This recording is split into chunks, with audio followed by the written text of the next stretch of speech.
자, 이번 시간에는 로봇공학과 관련된 얘기를 한번 하려고 하는데 이게 너무 복잡하고 어려운 내용이라 어떻게 전달해야 될지 모르겠어요. 제가 흔히 얘기하는 남학생들의 3대 로망? 뭐 이런 게 좀 있는 것 같아요. 뭐냐면은 자동차, 비행기, 로봇? 요 세 개.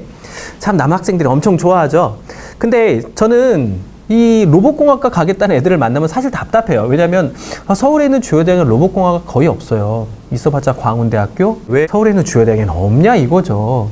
저는 이거를 한 번쯤은 학생들하고 좀 얘기를 나누고 싶었습니다. 왜 없을까? 다시 한번 얘기를 나눠보도록 할게요. 제가 자주 드는 예가 아이언맨이야, 아이언맨. 아이언맨 못 본 친구들은 좀 이해 못할 수도 있어요. 영화에서 나오는 그런 슈트 있죠.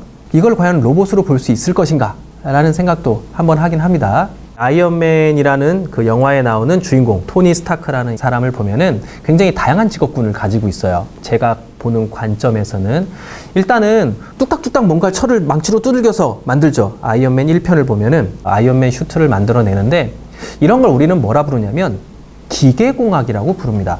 기계공학의 특징은 뭐냐면은 금속의 특징을 분석해서 성형, 그러니까 모양을 바꾼다는 거지, 절단, 자른다는 거죠. 변형, 뭐 이런 거 한다는 거예요. 그리고 이 물질을 태우면은 얼만큼의 에너지를 낼 수 있을까? 연력학, 그치? 그런데 거기 또 보면 뭐가 나와? 아크 원자로, 이런 거 나오잖아요? 그럼 이 아크 원자로는 도대체 뭐냐 이거야. 이 아크 원자로라는 것을 뭐 다양한 관점으로 볼 수는 있겠지만 기본적으로는 에너지 공학이죠. 작은데 엄청난 출력을 가지고 있잖아. 그치? 그 도시 전체가 아크 원자로 큰 걸로 운영되는 게 나오죠. 이런 건 또 에너지 공학이라고 불려요. 그리고 나서 소재를 만드는데 어떠한 합금을 썼다고 하는데 이건 또 뭐냐? 신소재 공학입니다. 영화 세계관에서 나오는 몇 가지의 새로운 소재들이 있는데 그 중에 하나가 비브라늄이라는 거 나오잖아. 그치? 캡틴 아메리카라는 캐릭터가 가지고 있는 방패죠. 비브라늄이야. 이런 것도 뭐냐면 신소재 공학에 들어가요. 새로운 소재죠. 이런 것도 신소재 공학입니다. 아이언맨 슈트는 기본적으로 날아다니면서 무기도 사용하고 이러니까 이런 것도 무기공학일 것이고 이런 것들이 복잡하게 섞여 있죠. 그리고 이 아이언맨 슈트를 궁극적으로 움직이는 소프트웨어가 있죠. 뭐야? 자비스. 얘는 또 컴퓨터 프로그래밍이에요. 컴퓨터 공학이죠. 그리고 거기에 자비스를 구동시키기 위해서 여러 개 전자회로들이 있기 때문에 얘는 또 전자전기 공학이고. 자, 제가 왜 이런 얘기를 하냐면, 자, 로봇공학이라는 것은 어떤 특징이 있다? 융합적인 학문으로 되어 있다는 겁니다. 저는 그래서 1학년 때 선생님 저는 로봇공학이라는 것을 하고 싶어요. 인간형 로봇을 만들고 싶습니다. 라고 얘기하는 학생들은 가급적이면 로봇공학이라고 적지 말고 자기가 궁극적으로 하고 싶은 로봇의 형태가 무엇인지를 한 번쯤은 고민해 봤으면 좋겠어요.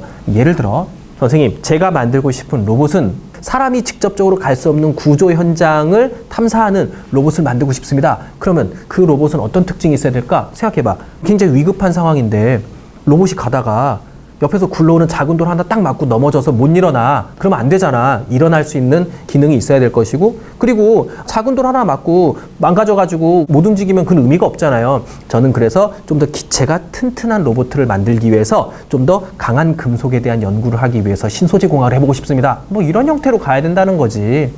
그래서 로봇공학을 하고자 하는 학생들은 반드시 뭐가 언급돼야 되냐면 그 로봇의 사용처가 나와야 돼요. 원래 아이언맨은 처음엔 탈출하려고 만들었지만 그 다음에 어떻게 그 슈트를 활용하려고 합니까?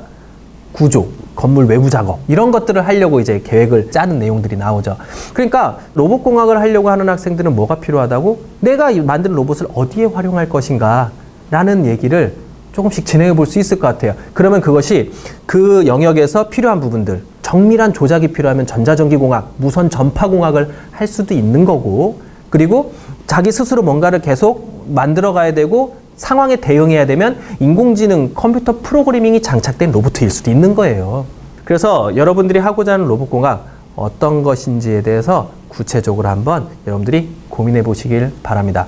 혹시 궁금하신 점이 있으면은 댓글을 달아주시면 제가 열심히 댓글 확인하고 있으니까 여러분들 궁금한 점은 댓글 달아주세요. 아시겠죠?